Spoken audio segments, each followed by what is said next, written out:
Hello, everybody. Welcome to another edition of the Hot Seat Interview. I am your host, Leo Brady, film critic with AMovieGuy.com. I am incredibly excited to be here today with two people that definitely do not need my introduction, but they are amazing at what they do. One of them is a legend who has 15 Oscar nominations and an Oscar Award winner. Everybody knows her for songs like I Don't Want to Miss a Thing and so many more that I probably couldn't even, we'd be here all day if I went through the list. This is songwriter and legend Diane Warren. Thank you for being with me today. And we are... The seat's not very hot. Oh, yeah. And we are here with the director of her brand new documentary, Diane Warren, Relentless. This is director Bess Kargman. Thanks for being with us. So, want to start off with Diane. I know sort of from the documentary that you're not an easy book to pry open. Not really. But you made it through the film, and I feel like you were incredibly open. So what Open for me. I think open? for me, Well, I was gonna say. So what took it for you to finally say, yeah, I'll be okay and do this? It was time to do this. Bess, even though at first I wasn't sure she was the right one. She didn't laugh at my jokes with a mask on. That's all. It was during COVID. Because no one wants to hear the director cackling. Yeah. ruining liked the audio. I would have liked to have heard you cackle, but I get it. Yeah. But just there was nobody better to do this, and she got me to sit still for maybe small amounts of time. Yeah, I mean, well, that's. But they added up. All the small amounts added up to a lot of time. Yeah, and allowed you, and you did over 3 years. So. Yeah. Right. Well, 3 years it probably would have taken anybody else. And I think we see a side of you that we probably haven't seen before, which is why this is an important documentary, right? I'm not. Is it important? Am I important? I think it's important. She thinks I she's thought, how do I answer boring, that? and no one else thinks that. Yeah. So I think I'm. Well, Bess, for you, I like to make a connection with like the films that people make. I mean, your documentary prior to this was First Position, a documentary about ballerinas and people. That's what drove her to me. Dancing, competition, right? But there is a comparison there, right? Well, yeah, I've done a lot of dance, a lot of sports. Right. And you're talking with somebody here who is just as committed to her craft as they are. Yeah, passion from a very young age where you have to eliminate all other things in your life to make it. Yep. I would say they're basically the same. Yeah. It's a great connection you made. Yeah. It's the first time someone's ever, compared me to a ballerina. Or like all the athletes I've chronicled. I mean, it's the same. You can't start, at the age of 18. It's you have to have hard work. Hunger since the beginning. And practice, doing it. Yeah. So what makes anybody great in whatever they do, whether it's ballerina, or Olympic athlete or a songwriter, is doing it and doing it at the highest level possible, which means doing it a lot. Yeah. And all the doors that close, you have to forget about and keep going. Yep. Yeah. And it happens in every sport and every field of dance. And it's the ones who can handle the rejection. Oh my God, you wouldn't last 7 minutes in a dance class. Well, I went to charm school once and they asked my mom not to bring me back the second day. For real. As a little kid. Well, so, it's the next documentary. An interesting sort of serendipitous thing too, though, is I, like the week before coming for South by Southwest, I watched a documentary on Netflix about David Foster. And when I finished that documentary, I said to myself, well, this is the one person in the world who probably his ego doesn't need a documentary made about himself. and so then I watched your documentary, but I was saying to myself, this is somebody that should have a documentary made about them because you have, whether you want to admit it or not, you have a great humility to all the success that you've had. It hasn't gone in my head. I just go to work every day. Yeah. So she didn't ask for. I told her I'm not the right director if you want a puff piece. Yeah. I didn't want a puff piece. Right. So this film is warts and all. Yeah. And I think that's what's important, right? I mean, for you, was it all about that? Was it just like, I want to show everybody a side that they think might be vanity, there's this like maybe a misconstrued view that I'm. I didn't think about it. I just wanted you to have good lighting. Well, I mean, and again, that's, you know, but I think too, for you, Diane, I mean, have you said to yourself, or at least do you have a mentality of, I'm not going to stop and smell the flowers, because if I do, that will stop my momentum of being successful? I'm just not built that way where for a second I can stop. You know, I was watching the movie yesterday going, fuck, those are some cool songs I did. Yeah. I'm still fucking doing it and doing it at a high level. I haven't slowed down or stopped. So, but it's cool to see, you know, where I've come from and going like, wow. If I wasn't me, I'd be impressed with myself for about 2 seconds, and then right. it would be. But we also don't always. I mean, there's 2 components of it, which is her incredible tenacity and drive, but also we don't glorify it. Yeah. Because sometimes, and even you will admit, it's at the expense of other things. What do you mean? Like you hate going on vacation, even know though what to do it's good for you. In the sun and my So it's at the expense really of sunburned. exploring the world. Yeah. Yeah. You know. So Well, my songs are like passports. I always say that too. I think I say it in the movie too, that these passports, these songs take me to places I'd never go in the world. You know, Right. they've taken me here. They've taken me, you know, to the Oscars 15 times. They've taken me to different countries, you know, and Yeah. different situations I'd never be in without the songs. Yeah. So that's really cool. Did that answer? I don't know if that even.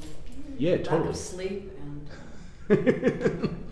Well, and then for you, Bess, I mean, talk about approaching Diane. I mean, you have to have cameras all around her and get into her private space. I mean, for you, like, it's kind of like you don't want to scare her off. You want to make sure that you're approaching it gingerly.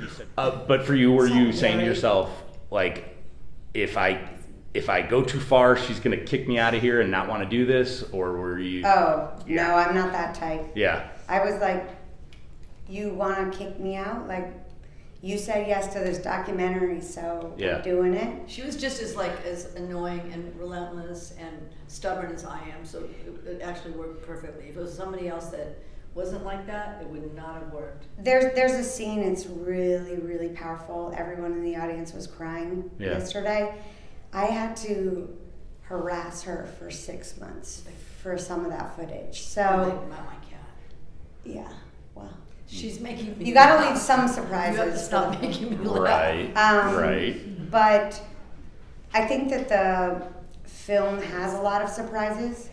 I'm not a, how do I say this? Like, I'm not a sycophant. I'm not a suck-up director. Yeah. So we definitely had our battles. 2 stubborn, relentless people. Yeah. But that's like, if everything is getting along, it's like boring. It's kind of, you need friction to. Sure. You know, I needed the 3 years to push her. Yeah. Yeah. To be able to And I like needed sit her like- down and be like, you're evading my question, let's try again. And I needed like one day to almost push you off a cliff. No, I'm kidding. And there were times I was so frustrated that I actually left in our interactions so the audience could experience film through my eyes. Yeah. So there are interactions where I tell her, and I never leave my voice in a film, Right. but I say to her, like, you're a wall and I'm trying to break through it, and she's like, good luck. And I needed the audience to feel my frustration. Yeah. For the truth to be revealed. Yeah. But I also knew I could chip away at her. Yeah. And I did. Yeah. Well, for you, Diane, let's talk about like sort of the Oscar nomination side. I mean, I just lost my 15. I understand. Which is cool because I'm breaking my own record. Yeah. And I just think it's fun to go. I think getting nominated, I swear to God, I'm not making that, I'm not being falsely humble. But Yeah, when you yeah. get nominated, you have won because they only choose 5 songs. Yes. So I'm. And at one point, I think they only chose 3 at one point. I think they've expanded that. No, it's been usually 5, but there was a couple of years where they had these weird rules. Yeah, okay. That were stupid rules that thank God they changed. Right. You know, now they're gonna be 5. Yeah. But, you know, just hearing my song, you know, Live. named on, you know, when they do the nominations, it's there's nothing cooler than that. Yeah. You know, and Bess has been there for like 3 of them, right? At least. Yeah, Two or three. No, 3 or 4. Well, And she was, you know, what was great about this doc is like the timing is when I got my honorary Oscar. Yeah. right. That was so cool because they've never given that to a songwriter. Right. Ever. And they probably, I don't know when the next time they will, but it's you know, Yeah. it doesn't happen.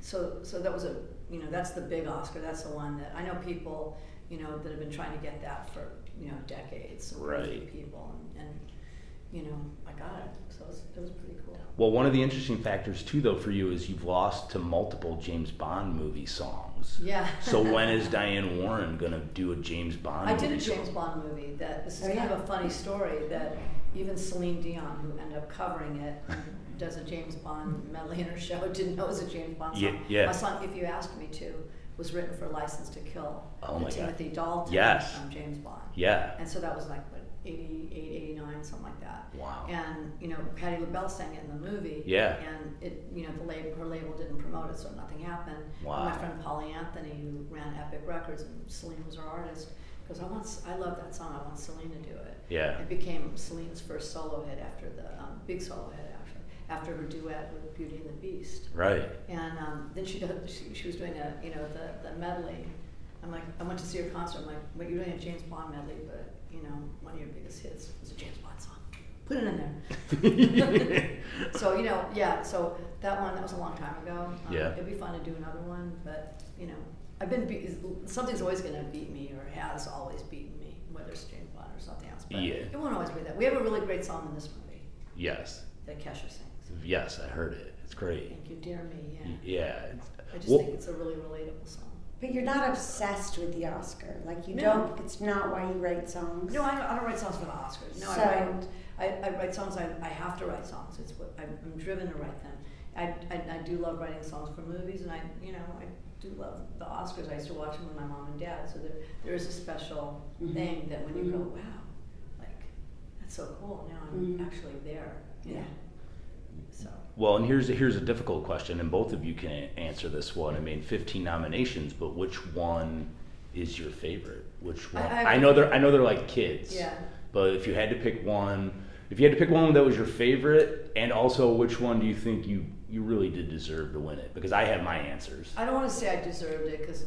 Right. Does that mean I didn't deserve to? Yes. I mean, there's some I was disappointed. Yeah. That I didn't. It was because you loved me. Yeah. My song I wrote that Gaga sings, Till It Happens to You. Yeah. Yep. Let me see. That's two. Those were two that I was really, I remember being like super bummed about. You know, What about Don't Want to Miss a Thing? yeah, I mean, I didn't think it was going to win though. Wow. I'm proud of the song. There was one, so a couple of years ago I did a song called Scene, or EOC in Italian. Yeah. Scene, Yeah, it's Sophia Loren. Yeah. And I kind of thought that had a chance. It was on my dad's birthday and all this, and I have to say, like, I was slightly disappointed on that, you know. So you know, we're all humans, you know. But you know, most of the time I'm going, okay, like something's from a bigger movie or something like that. Yeah. But I'm just I'm happy to be there. Yeah. There's only 5 of us. Right. And I'm one of them. Thank you. Yeah. I'll be back. Yeah. I already got next year. Yeah. we got. Well, my answer is I don't want to miss a thing. Oh, wow. I thought you should have won for that. What did it lose to? A Prince of Egypt song, Oh wow. which is an animated film, which I was shocked. I think I did a song for that movie too. Really? What year was that? 1998. Yeah, I did the Boys to Men song called "I Will Get There." Yeah. Wow. I did the end song. What about you? What's your pick of the 15? Well, I will say what's very cool, and maybe even more important than I Don't Want to Miss a Thing not winning the Oscar, was that it's Aerosmith's first #1 hit. I know. So that's almost better. It's amazing. You know? And by the way, no one remembers, you know, like I'll say, like, how many Grammys do you think I have? And people go like 10. I have 1. Yeah. From 1996 for Best Song from a Movie. Yeah. So no one cares about stuff like that, really. Right. And no one usually remembers what won or didn't win. They remember how a song made you feel. Yeah. You know, whether that song, you know, songs are like, they're like time markers, you know. You hear a song, it takes you right back. They're like time machines. Yeah. For me, in chronicling sort of her journey, you know, to win an Oscar, it was less about the Oscar itself and more about the fact that it's so humanizing to see someone so successful face rejection. Yeah. It's like, oh my God, you stars, they're just like us, you know? And so it was actually, for me, really critical to show... Which part? Just not winning an Oscar? Yeah, well, Like it's Oscar, not about the Oscar. It's not rejection, necessarily, really, honestly. So the hurt. You know, it hurt a couple times, but 'Cause most of you- the time I'm not hurt. Most of the time I'm just honestly happy to be there. This year I Of was happy to course, be there. your gratitude is genuine, but It is. for a split second, no matter what, and Yeah, I know, like, you think your name's going to be called, right? Yeah. Or you hope it's that yearning. Yeah. So we all have that. Yeah, you think there's like, okay, it's probably like 95% it's not going to happen, but there's that little thing. Yeah. Like, Yeah. Even the Oscars this year, there was some upsets at the beginning. I'm like, oh, Yeah. you never know. But, you know, Well, I I think- got there. I was there. I think both Carey Mulligan and Bradley Cooper talked about like it during their like campaigning Right. for Maestro. They talked about They how were both amazing. yeah, and they both talked about how they answered it truthfully. They said yes, I would like to win. Yeah, It's of like course. you know, all of us would like to win. Yeah, I think like no one's that's going to say I'm going in there to not win. well, and I think people who would say I don't mind not winning are lying, whether Okay, they want but to. there's two ways. I'm saying both things. Yeah. So I'm not lying. Yeah. When I'm saying, like, would I like to win? Yes. Yeah. If I don't win, I'm nominated. Right. Honestly, I got there. I'm among 5 people, and in a sense, I did win. Yeah. That's like a lottery to get into the Academy Awards. 100%. There's hundreds of songs a year, right? There are. Yeah. You know, they narrow them down as a short list, and after the short list, so.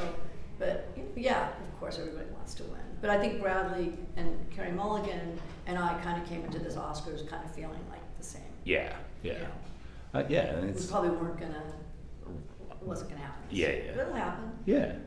Well, and it's already happened for you. You've already got that honorary The honorary Oscar. one. Yeah, I love Lots it. of fun. So a lot of when you look at this documentary, the relationship between the two of you, from start to finish, now it's here premiering for people here at South by Southwest. I mean, there's got to feel a sense of accomplishment, but how has your relationship grown as friends from beginning to end? I'll say this: I really respect you that you put up with me, and I think you're awesome. You did a great job, and I know it took a lot to get here. Am I making you cry? She's gonna cry. Hey, You made me cry after the movie. I was crying after the movie. I was yesterday. I'm like, you fucking bitch. You made me cry. So my background is journalism, Yeah. where I was told always never to become too close to your subjects. right. So she would invite me to parties and things, you know, when tried to we drug didn't you. need to film it. And I would always say no. Yeah. Like, I didn't want to become friends with her because I didn't want to lose my objectivity. Totally. Because if you're doing something about a friend, then you're not really maybe telling all the truths. Right. So I said no to a lot of the things she invited me to, Yeah. unless we were filming. But now that this film is finished, Yeah, why would I want to invite you? like now I want you in my life. Oh, But you got me in your during life, filming, I bitch. did not want her in my life unless Oh, cameras were there. Really? Yeah. I believe it. And I think it I made didn't for a want you in better mine film. either, bitch. You know? Yeah. Like, even when she was like, "Oh, come over," you know, I'm working with Gwen Stefani, I was like, "Sure, I will, but not without a camera." Yeah. No, then don't fucking come. No, it's cool. But now, Now we're I feel friends. this kinship with her because 'Cause when you're a you big go pain through in the ass battle as I am. and you come out the other end Yeah. and you create this wonderful thing that people love, Oh, maybe then it's like a shared experience. But for me, it was very gratifying that I made Diane Warren cry in the screening yesterday. Yeah. So that was pretty good. That's kind of sadistic. You're a big softie. In the right way. I know it. Deep inside. Yes. I just don't want to show. Yeah. Diane Warren, Bess Kargman, thank you so much for talking with me today. Congratulations on the film. We Thank can't you. wait for everybody to see it. And take care. Thank you both. Thank Great you. to talk to you. Yeah. Yeah. Awesome.